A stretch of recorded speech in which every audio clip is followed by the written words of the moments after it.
Good afternoon, I'm Malcolm Jordan and this is your Midday News Fix for Wednesday the 28th of February.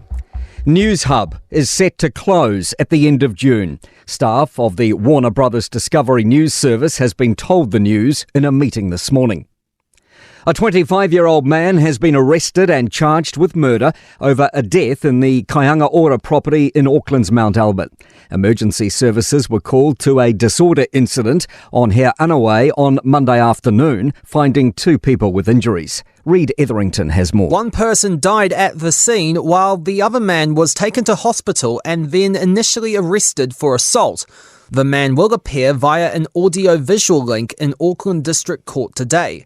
Police say inquiries into the incident are continuing, but they aren't seeking anyone else. The opposition says the government needs a clear mandate for reforming gun laws. National has agreed to rewrite the Arms Act as part of its coalition deal with ACT.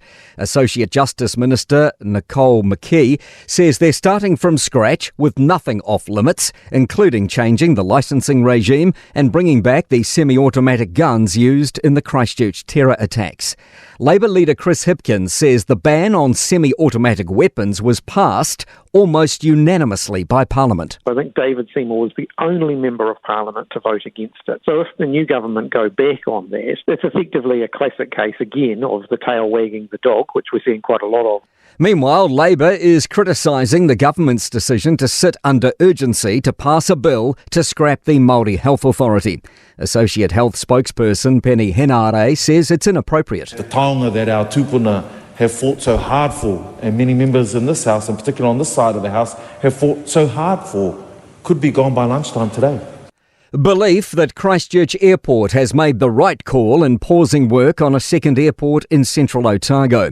Queenstown Airport Chief Executive Glenn Sowry told Newstalk ZB Canterbury Mornings common sense has prevailed. Clearly there's been an awful lot of angst in this part of the world about this proposal, and I suspect today's news will be welcomed. Immigration experts say more needs to be done to fix the country's migrant visa issues. It comes after a review found too many checks and balances were removed post-COVID on the government's accredited employer visa scheme, leading to an increased risk of exploitation.